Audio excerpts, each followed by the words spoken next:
it's Anna from Bright Lane Gardens. I'm coming to you from our second hoop house out on the property, and today we are potting up some of our bare root rhubarb plants. One question that we get frequently when it comes to rhubarb plants is, can you grow them in containers? And the answer is absolutely yes, as long as you follow just a few simple rules. So today we're going to walk through the best type of soil for growing rhubarb in containers, what size container you will need for long-term rhubarb growth, and a few tips for success. Let's head on over to our planting table and we'll get started. Starting with our soil mix. So the soil mix that you're going to use for your rhubarb plants in containers is similar to the soil that you would use in the ground. We're just going to add a couple amendments to it that make it a little more container friendly. The base of your soil mix is going to be a potting soil. So in this tote here, I have our custom made potting soil that we use for all of our plants here at the nursery. And it's just a nice blend of some really rich garden soil, a little bit of perlite and a little bit of sand with a little bit of organic material such as decomposed mulch or leaves. We use this blend as a base for most of our potting mixes here. You can definitely buy a bagged potting mix. Since rhubarb is an edible plant, I do encourage you to go organic. A lot of times I like to recommend Espoma Organics bagged potting soil mix, but anything with perlite and some well-draining attributes will serve your rhubarb plant well. The next ingredient that I add to all of my potted plants is coco coir. Coco coir is a really lightweight, well-draining medium. It does have some nutrient properties to it, but not nearly as much as your typical garden soil would. This is more so for texture and drainage. So when you're using coco coir, think light and fluffy, something to really lighten the soil and make it a lot looser, but not something that's necessarily going to feed the plants. I love to buy my coco coir in bricks like this. This is how it starts out, and this singular brick can actually make 8 quarts of coco coir mix. You just add water and it will expand into this really nice light and fluffy mixture here, and this is going to make up the other part of our foundation for our mix. The last ingredient that I'm adding to our rhubarb containers is compost. This is an organic compost blend. We typically do make our own compost. This is actually the bagged mix that we sell here at the plant nursery. You can use any compost that you have on hand. As long as it's a nice, rich, organic compost, it will do just fine in your rhubarb pots. Compost does tend to have a much heavier texture, a lot more like a heavier clay-like soil, and that's totally fine. That's why we use the coco coir in our containers to really lighten that compost up and make sure that there's really good oxygenation to the roots and great drainage when we water that rhubarb plant. Those are the 3 ingredients that I'm going to add to my rhubarb container today. The primary foundation of our soil blend is going to be that potting soil mix that I showed you earlier here in the tote. This is going to make up 50% of our overall container. The other 50% will be split between our coco coir, that light, fluffy mixture, and our compost, the heavier, nutrient-dense mixture. So again, if we're splitting these proportions into 4 parts, our mix would be made up of 2 parts of our potting soil mix, 1 part of our lightweight coco coir mix, and 1 part of our heavier, nutrient-dense compost. Next, let's talk about our containers. I have 2 containers next to me. To my right is this green decorative planter, and in front of me here is one of our 5-gallon nursery pots. Now, when it comes to growing rhubarb, the roots actually don't grow too deep. I have 2 sample rhubarb rhizomes from separate plants here, and as you can see, each one is about 6 to 8 inches long, not much deeper than that. So really what we're looking for is we want a pot that's about twice as deep as the root mass. So we're looking for something that's about 16 to 20 inches deep and about 24 inches wide. When rhubarb rhizomes grow, they tend to grow outwards versus deeper. So when you're looking at a really mature rhubarb rhizome, you'll notice that it's really wide, but it still maintains that 6 to 8 inch depth that is classic for rhubarb rhizomes. So when it comes to choosing a quality container, we want something that's going to allow the rhubarb to continue to grow into the future, which means that we need something that can accommodate the new width every single year. Both of these containers alongside me have more than adequate depth to them, and in terms of the width of these pots, they're approximately 20 to 22 inches across, which will suit a rhubarb plant at least for 3 to 4 years. After that, if the rhubarb plant gets too large, I might want to look into either dividing that rhizome to make the plant a little bit smaller, or I may be in search of a larger pot. The second important attribute that your pot must have is drainage holes.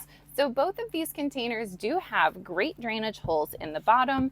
They allow a lot of water through while still maintaining that soil integrity inside. So these will work wonderfully for my rhubarb plants. And finally, the last thing that I'm looking for in a container is decent insulation that will hold up against northern Michigan's harsher winters. This egg crate planter is one of my favorites because it is really decorative. I can set it out on the deck and it looks beautiful, but it's also made of a really high quality, thick plastic that can handle a lot of freeze-thaw cycles, and it will keep my root mass nicely insulated during the winter months as well. My plastic nursery pot will do the trick, but I am going to need to take a couple extra steps during the winter when I overwinter this container, and I'll show you some examples of overwintering towards the end of this video. So I'm going to start with my egg crate planter. This is a nice deep planter. It's so decorative. It looks beautiful out on my patio, and it's going to make a very beautiful home for a rhubarb plant. Now, when I'm filling up my container, I'm actually going to start with only my coco coir and my potting mix. Because my compost is my more valuable amendment, I'm going to wait until I get about 1/3 up the container to add that in, because I want the compost as close to my rhizome as possible. So I'm going to fill up the first third of my container with a 50-50 mix of the coco coir and the potting mix.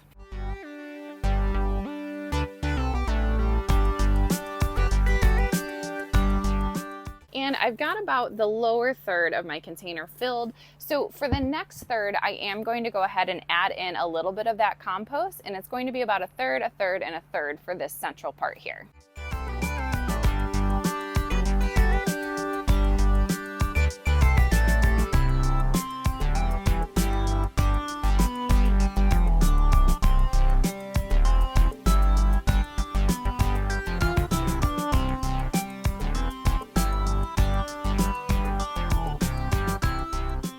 Blend together that next layer as good as you can, and stop when you get the container about 3/4 of the way full.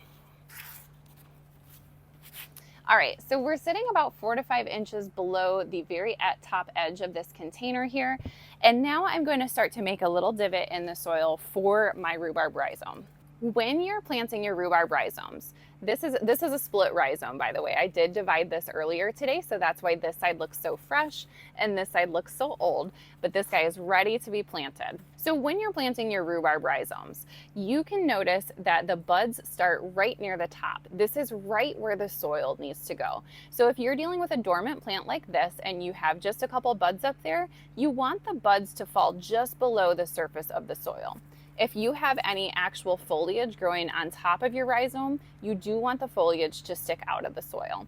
So this guy, the surface of the soil is going to hit right about here, and this part down here will be buried in the soil. So keeping that in mind, I want to do a little divot in the center here, and I want to bury this rhizome down so that the top of it will fall just below the top lip of this container. Keep in mind, you always want to leave about a 1-inch gap at the top of your containers because it retains water a lot better when you're watering it, because the water can't flow over the edge of the container that way. It gets trapped right inside that lip. Once you have your rhubarb rhizome placed in the middle where you'd like it, we can go ahead and fill in the outer edges, and we're going to keep up with that 1/3, 1/3, 1/3 ratio between our compost, our coco coir, and our potting mix.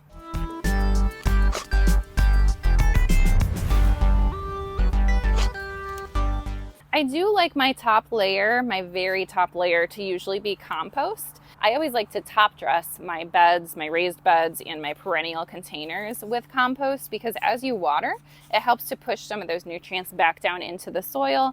And compost does tend to be a little heavier top dressing for your soil, so hopefully you'll lose a little less moisture with a heavier product on top there too. So this is my final layer here, and it is my compost mix.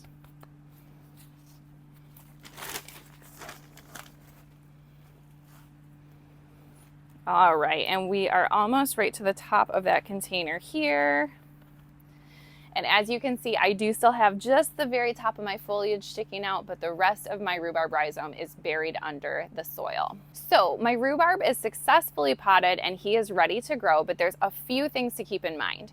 First of all, if you're growing rhubarb or any container plant for that matter, the container will need to be watered more frequently than the ground equivalent. So if you've grown rhubarb in the ground before, this guy is going to need to be watered more frequently than your ground grown rhubarb would. There's just less soil here overall, and it's a lot easier for it to evaporate in that hot summer sun. The second thing to keep in mind is rhubarb does enjoy a really nice fertilization several times throughout the summer months. However, this plant here is still in his dormancy, and there is no need for us to fertilize this rhizome. It has all of the nutrients that it needs stored in there to bring this plant back to life. Once I start seeing that fresh green foliage grow out of the top of this plant, that's when I know it's time to fertilize. I like to use a balanced 12-12-12 granular fertilizer, and I'll link some of my favorites in the description below.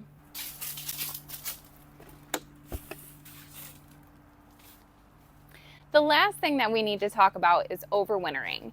Now, obviously for us here, we'll probably overwinter this guy in the hoop house. The downside to overwintering in a hoop house like this is that I have to actually manually water it, whereas if I were to overwinter this plant outdoors, the snow and the rain would naturally water it. So we would overwinter it in this unheated hoop house here, and it would likely do just fine with being watered about once a month. If you are overwintering your rhubarb plant outdoors, it will do just fine even in some of these freezing temperatures as long as we put it in the right place.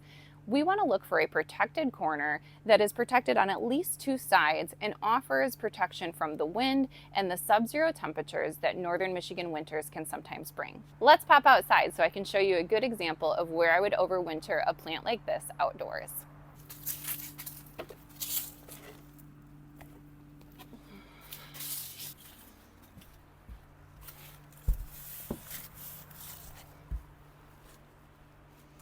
This corner here is protected by two walls, the wall to my left and the wall behind. It loves to collect a lot of leaves because this is an area that the wind can't access. This is a really safe home for my rhubarb plant to last over the winter months. And as an added layer of protection, you can scoop up a layer of leaves and use them as a nice protective mulch right on top of that soil. This guy will do just fine through the winter months and won't require any manual watering on my behalf.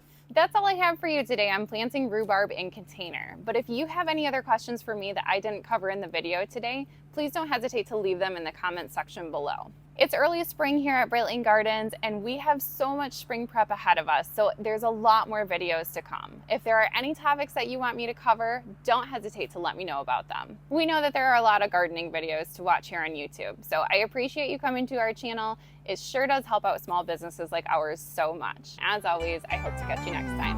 Bye-bye.